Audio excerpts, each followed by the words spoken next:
네, 감사합니다. 여러분, 오늘 공휴일입니다. 이렇게 쉬는 날 예배의 자리에 나온 여러분, 참 귀한 믿음이십니다. 여러분이 있어서 한국교회에 희망이 있다고 저는 믿습니다. 우리 이 시간 옆 사람과 인사하실 때 당신이야말로 한국교회의 희망입니다. 우리 뒤에 있는 분에게도 당신이 한국교회의 희망입니다. 석가탄신일입니다. 불교에서 석가모니가 태어난 날이죠. 음력 4월 8일입니다. 불교계의 요청으로 공식 명칭은 부처님 오신 날입니다. 본래 쉬는 날은 아니었는데 1975년부터 공휴일로 지정이 되었습니다. 세계 모든 나라가 이날 쉬는 것은 아니고요. 스리랑카, 미얀마, 태국, 싱가포르 등 몇몇 국가만 공휴일로 지정되어 있습니다. 위임 목사님과 선교팀이 가 계시는 베트남도 불교 신자가 참 많은데 국가 공휴일은 아니고요. 다음 주 5월 23일이 베트남의 석가탄신일이라고 합니다. 한국갤럽에서 2021년에 조사한 우리나라 종교 분포를 보면요, 전체 인구에서 개신교는 17%. 그럼 불교는 몇 프로일까요? 불교는 16%입니다. 1%밖에 차이가 안 나요. 성도 수가 많듯이 저쪽에 불자들도 굉장히 많다라는 거예요. 그러면 성도와 불자 얼마나 교회 혹은 절에 방문을 할까요? 대략 짐작은 하고 계시겠지만 정확한 통계가 있어서 소개합니다. 주 1회 이상 종교시설 방문자 비율입니다. 개신교인은 57%, 불교인 1%입니다. 즉 주일 성수하는 성도는 57%, 사찰 성수하는 불자는 1%입니다. 우리 개신교인은 이렇게 빨간 날에도 예배를 드릴 정도로 예배에 열심이신 거죠. 불교인들이 불경은 얼마나 자주 읽을까요? 마하바냐 바라밀다 심경, 연습 많이 했는데 역시 어렵습니다. 이 반야심경 등 불경 스님들이 엄청 많이 읽죠. 그런데 일반 불교 신도는 평균적으로 잘 안 읽습니다. 100명 중 3명만 일주일에 한 번 이상 불경을 읽고요. 이에 반해 우리는 42%의 성도가 주 1회 이상 성경을 읽습니다. 기도 횟수 조사도 있어요. 기도를 얼마나 자주 하는가. 하루 1회 이상 기도하는 비율, 개신교인 37%, 불교는 5%입니다. 정리하면 한국의 주요 종교 중에 매주 종교시설에 가고 경전을 보며 기도를 하는 횟수는 개신교가 가장 높다라는 거예요. 여러분들이 잘하고 계시다라는 것을 말씀드리고 싶었습니다. 그런데 한국갤럽에서 이런 조사를 쭉 해놓고 밑에 뭐라고 이렇게 추가로 적어놨냐면, 종교마다 나름의 종교적 성향과 실천 방식이 다르니 숫자가 더 높다고 더 우월할 수 있다는 증거는 아니다 라는 뜻의 코멘트를 달아놨어요.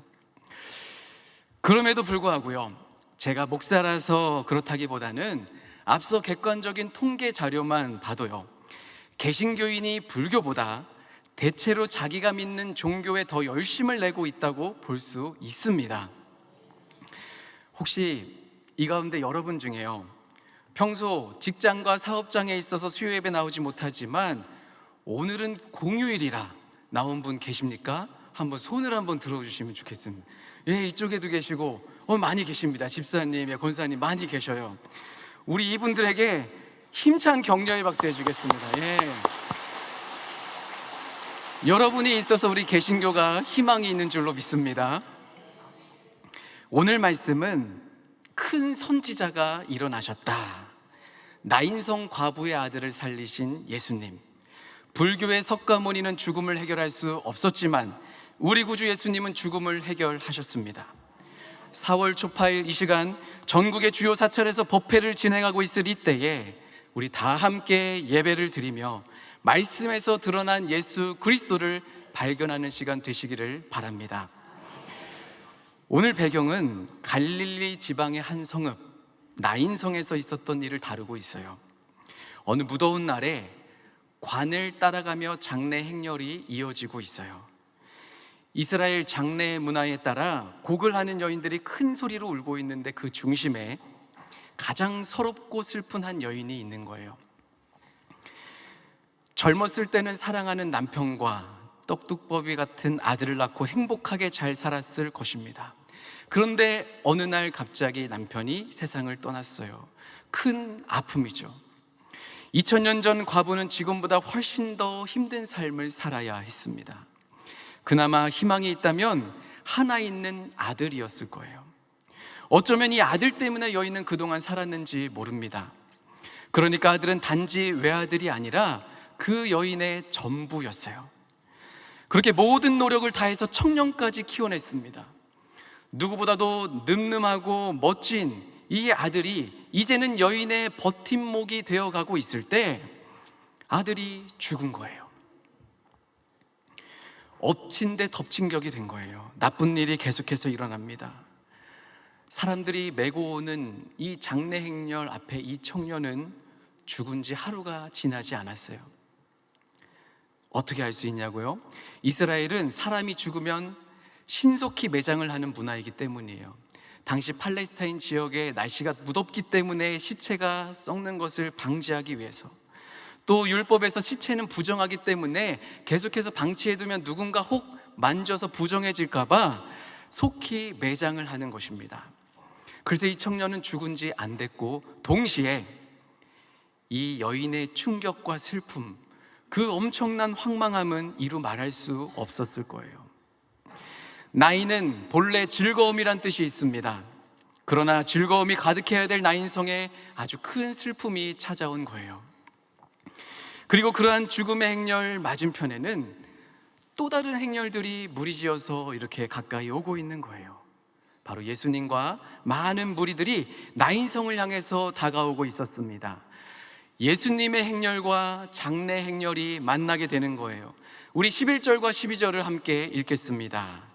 그 후에 예수께서 나인이란 성으로 가실새 제자와 많은 무리가 동행하더니 성문에 가까이 이르실 때에 사람들이 한 죽은 자를 메고 나오니 이는 한 어머니의 독자요 그의 어머니는 과부라.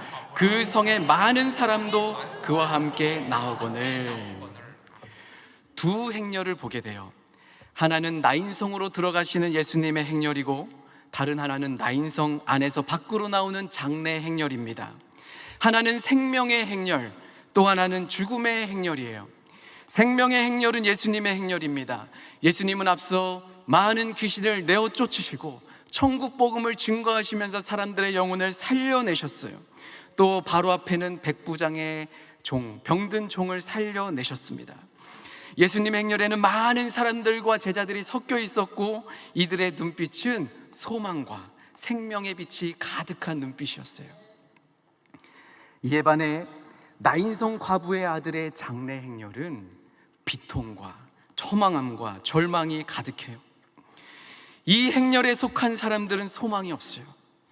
오직 엄청난 절망만이 그들을 짓누르고 있는 거예요. 여기서 우리가 생각할 점이 있습니다. 이 두 행렬, 생명의 행렬과 죽음의 행렬은 비단 2000년 전 나인성에만 있는 것은 아닙니다. 지금도 있어요. 어떤 사람은 예수 그리스도의 생명의 행렬을 따라가는 사람이 있고, 어떤 사람은 반대의 행렬을 따라가는 사람이 있어요. 또 예수님을 믿고 있지만 여전히 죄와 저주에 붙들려 헤매고 있는 오늘날의 성도들, 과거의 쓴뿌리와 나 자신의 연약함으로 생명의 행렬과 죽음의 행렬을 왔다 갔다 하는 성도들, 내가 이렇게 하면 안 되는데, 내가 이렇게 하면 신앙생활하면 안 되는데 하면서도, 이대로 가면 안 되는데 알면서도 굳어진 관습으로 하나님의 품으로 더 깊이 나아가지 못하고 있는 분들이 계시다면, 저는 오늘 예배를 통해서 모두가 생명의 행렬로 갈아탈 수 있게 되기를 간절히 바랍니다. 더 나아가 이 땅에 예수님의 행렬을 벗어난 모든 사람들이 생명의 행렬로 다가오기를 바랍니다.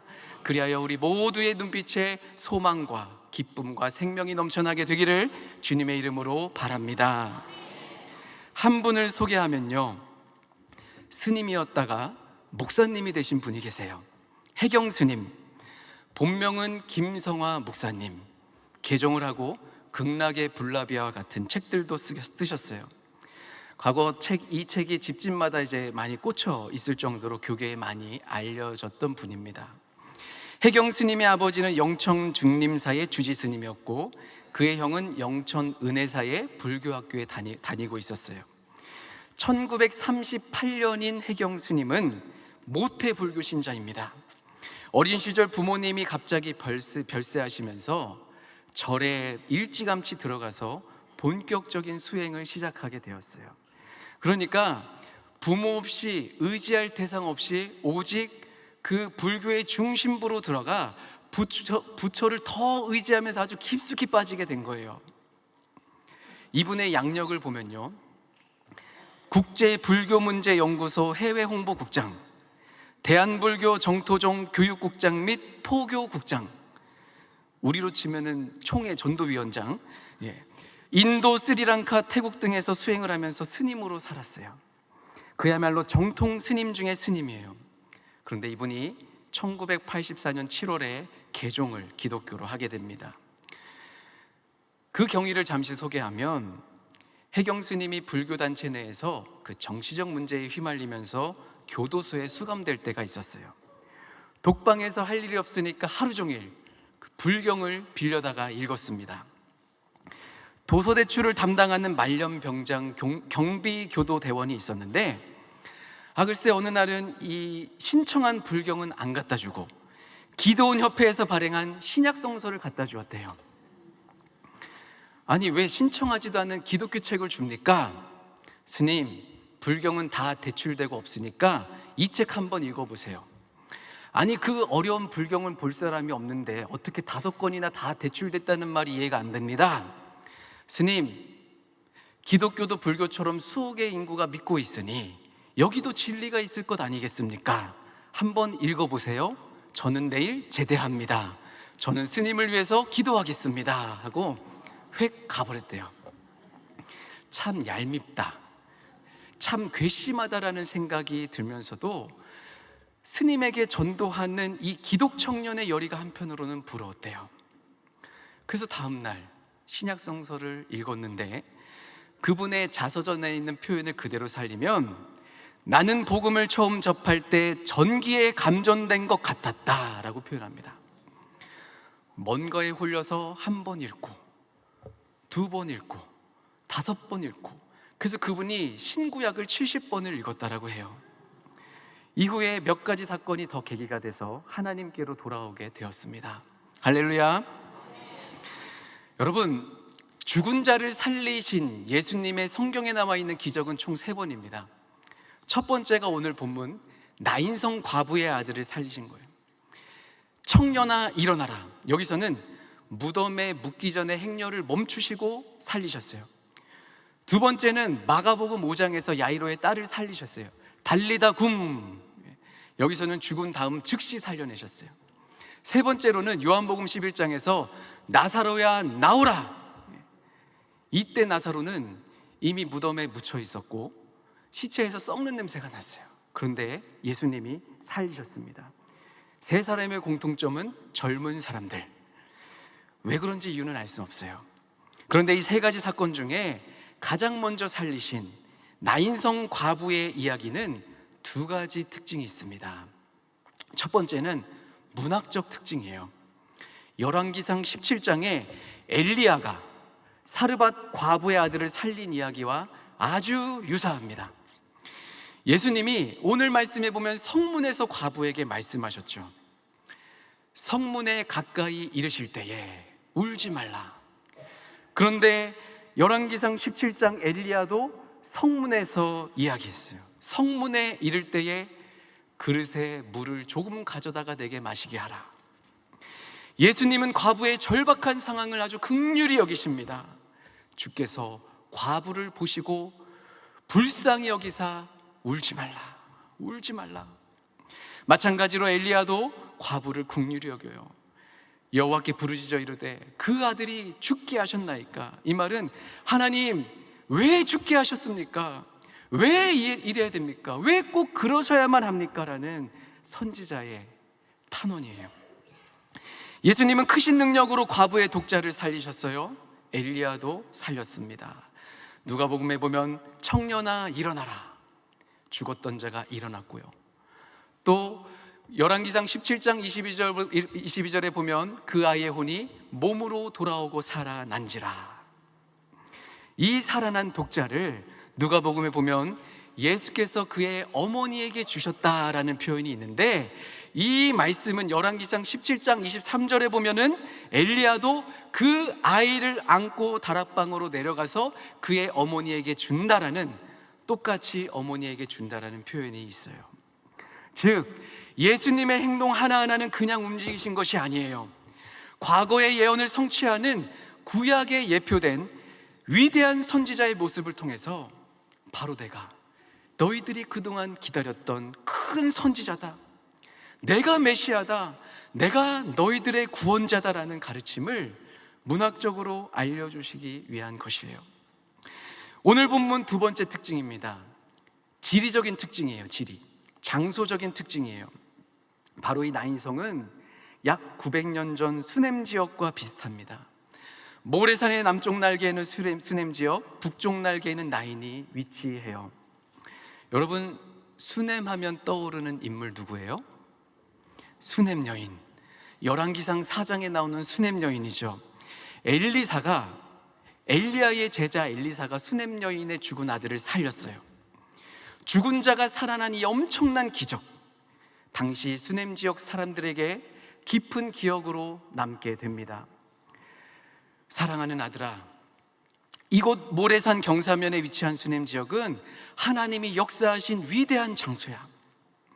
사랑하는 내 딸아, 우리 수넴 지역은 과거 위대한 선지자가 죽은 아들을 살려낸 장소야. 앞으로도 우리 영광스러운 이 지역에서 하나님은 큰 일을 행하실 거야. 그러니까 끝까지 믿음을 가져야 된다. 이렇게 말과 말로 구전정승을 통해서 신앙이 전달되면서, 그렇게 시간이 흘러 하나님의 아들이신 예수님이 이 땅에 오셨어요. 그리고 엘리야와 엘리사를 뛰어넘는 큰 기적을 수넴에서 행하십니다. 왜 큰 기적이냐, 왜 이들을 뛰어넘는 기적이라 하냐면 바로 예수님의 능력 때문이에요. 11개의 두 선지자는 과부의 아들을 살리기 위해서 아주 간절히 하나님께 기도해야만 했어요. 그리고 시체 위에 엎드리는 등의 육체적인 수고를 해야만 했습니다. 이에 반해 예수님께서는 일어나라는 명령 한마디에 그 청년은 즉시 일어나요. 이렇게 죽은 자가 살아난다는 것은 이스라엘 역사 이래에, 엘리야와 엘리사 이래 약 900년 동안 한 번도 없었던 일이에요. 그만큼 예수님의 능력은 사람들로 하여금 경탄과 영광을 자아내게 했던 것입니다. 우리 함께 읽겠습니다. 7장 16절. 모든 사람이 두려워하여 하나님께 영광을 돌려 이르되, 또 하나님께서 자기 백성을 돌보셨다 하더라. 아멘. 저는 여기 계신 여러분이 날마다 이 고백을 하게 되기를 원합니다. 경탄과 영광을 고백하는 신앙생활, 큰 선지자가 우리에게 오셨다 하는 말은 예수님을 경험하는 자들이 할 수 있는 반응입니다. 죽음의 행렬이 생명의 행렬과 만났을 때 누가 이깁니까? 바로 예수님이 이끄시는 생명의 행렬이 이깁니다. 즐거움이란 뜻의 나이는 그야말로 슬픔에서 참된 즐거움으로 바뀌는 기적의 성이 된 것입니다. 이 나인성이 기쁨과 즐거움이 가득한 공간으로 바뀌게 된 거예요. 방금 16절에 하나님이 자기 백성을 돌보셨다는 말씀이 있었죠. 이 말은 하나님이 우리를 찾아오신다, 하나님이 여러분을 찾아오신다라는 거예요. 지금 일제신방 기간, 즉 하나님이 우리를 신방하신다라고 바꿔 말할 수 있습니다. 하나님이 나를 신방하시면 모든 것이 해결되는 줄로 믿습니다. 하나님이 가정에 신방하시면 그 가정의 역사가 일어납니다. 하나님이 가정에 신방하시면 막혔던 문이 열리는 줄로 믿습니다. 절망에서 희망으로, 어둠에서 빛으로 역전되는 것, 하나님이 찾아오실 때 일어나는 일입니다. 저는 여러분에게 그러한 은혜가 지금 거룩한 빛 광성교회의 일제신방 기간을 통해서 각 가정마다 일어나기를 주님의 이름으로 축원드립니다. 좀 전에 소개한 해경스님, 김성환 목사님의 책에 보면요, 나인성 과부의 이야기처럼 불교에도 과부가 독자를 잃은 이야기가 소개돼요. 아마 많이 들어보셨을 법한 이야기인데, 옛날 인도의 구시라성에서 석가모니가 제자들과 길을 걸어가고 있었습니다. 그런데 그때 젊은 과부가 애통하며 울고 있는 것을 본 거예요.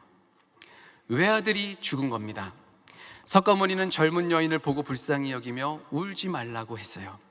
그런데 그 여인은 울음을 그치지 않고 석가모니에게 부처님, 제 외아들을 살려주십시오 라고 애원했답니다. 그때 석가모니가 이렇게 말해요. 자매여, 마을에 가서 한 번도 장례를 치르지 않은 집을 찾아가시오. 거기서 쌀을 한 줌씩 얻어다가 모아서 죽을 끓여서 먹이면 당신의 아들이 살아날 것입니다. 과부는 해결책을 얻었으니 기대감에 힘을 내어 마을로 갔어요. 집집마다 다녔습니다. 하루 종일 다녔어요. 그런데 결국 빈손으로 돌아왔어요. 하루 종일 다녀도 장례를 한 번도 안 치러본 가정, 슬픔이 없는 가정은 한 가정도 없다라는 거예요. 그때 석가모니가 이렇게 말합니다. 자매여, 생자 필멸이라. 사람이 나면 반드시 죽는 것, 인연 따라 살아나고 인연 따라 없어지는 것 다 똑같으니 너무 슬퍼할 것 아니다. 그때 여인은 깨달았대요. 내 아들만 죽는 것이 아니구나, 누구나 다 죽는 것이구나 하고 위로를 얻었다고 해요. 저는 이것도 좋다라고 생각합니다. 여인이 당시에 큰 아픔에서 벗어나서 위로를 얻었으니까 말입니다. 그런데 불교에 있었던 해경스님, 이 김성환 목사님이 보니까 성경에서 드러난 예수 그리스도는 다르다라는 거예요. 예수님은 누가복음 7장의 그 나인성의 애통한 장례 행렬을 보고 위로하셨을 뿐 아니라 죽은 독자를 살리셨어요. 즉 나인성 과부의 이야기에서 불교와 기독교의 이 생사 문제에 근본적인 차이가 있음을 발견하게 됩니다. 불교는요, 깨닫는 종교예요. 모두들 죽는구나, 우주의 법을 깨닫습니다. 득도했다라고 표현하죠. 그런 의미로 석가모니는 아주 훌륭한 스승입니다. 아주 훌륭한 가르침을 주는 교사예요. 또 현인이에요. 그런데 오늘 같은 날 법회를 통해 찬탄받고 숭배받을 대상은 아니라는 거예요. 훌륭한 스승이기 때문에 스승의 날을 맞아서 카네이션 받아야 되는 선생님인 거예요. 그러나 예수님은 과부의 외아들에게 선포하셨습니다. 청년아, 내가 내게 말하노니 일어나라. 그리고 살리셨습니다. 성경을 그래서 복음, 기쁜 소식이라고 말하는 거예요. 나는 부활이요 생명이니 나를 믿는 자는 죽어도 살겠고 무릇 살아서 나를 믿는 자는 영원히 죽지 아니하리니. 부활의 종교인 것입니다. 그러나 불교는 남편도 죽고 아들이 죽었는데 이건 우주의 법칙이야, 깨달으면 돼, 너만 힘든 일 있는 거 아니지? 하고 하면 마음에 평안이 찾아오는 거예요. 그런데 정말 기쁜 소식은 뭐예요? 그 죽은 아들이 살아나는 거예요. 다른 종교에서는 찾아볼 수 없는 독특한 모습, 바로 부활입니다. 오직 예수님만이 사망 권세를 깨뜨리고 부활하셨습니다. 세상은 우리를 절망과 허무로 끌어내릴 때 이 저주를 누가 깨뜨리셨습니까? 예수 그리스도가 깨뜨리셨습니다. 여러분, 힘든 일을 겪은 사람에게 울지 말라, 위로하는 것 사실 누구나 다 할 수 있어요. 울지 마세요, 그만 슬퍼하세요, 이제 힘을 내세요 라고 위로할 수 있습니다. 또 우리는 그렇게 해야 해요. 그러나 예수님의 울지 말라는 말뿐인 위로가 아니라는 거예요. 친히 과부의 아들을 살려내셨을 뿐만 아니라 자신도 죽음에서 부활하심으로 모든 믿는 자녀들에게는 부활을 선물로 허락하여 주셨고, 지금 큰 아픔과 슬픔, 갈 길을 잃어 절망 가운데 헤매이는 이 땅의 성도들에게 울지 말라, 내가 다시 이 땅에 와서 해결할 것이다.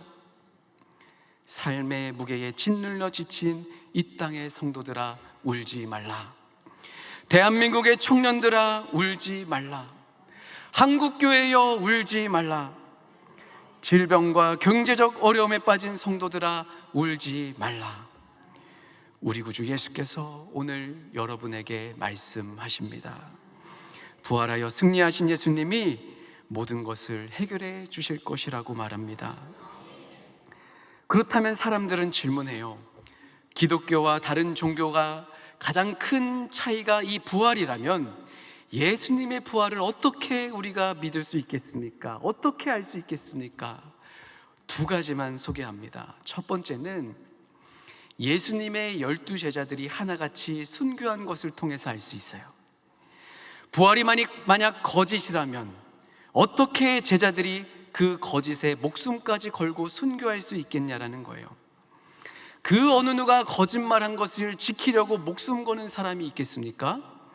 예수님의 부활은 참이기 때문에 이를 지켜본 사람들이 순교할 수 있었던 거예요. 두 번째로는요, 예수님의 부활 어떻게 믿을 수 있습니까? 예수님의 부활의 첫 번째 증인이 다 여성이라는 점이에요. 사복음서 모두가 기록하고 있어요. 부활을 첫 번째로 본 증인이 여성이다. 죄송한 말씀입니다만 당시 여성과 어린아이는 증인으로서 자격이 없었어요. 그런데 복음서는 여성을 증인으로 내세웠어요.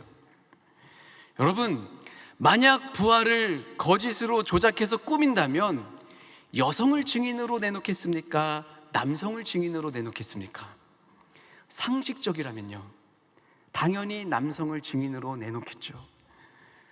그런데 여성이 부활의 첫 증인이라는 사실은 세월이 지나면서 역설적으로 더 사실로 밝혀지는 거예요. 부활이 역사적 사실임을 말해주는 것입니다. 여러분, 주님은 부활하셨습니다. 말씀을 정리합니다.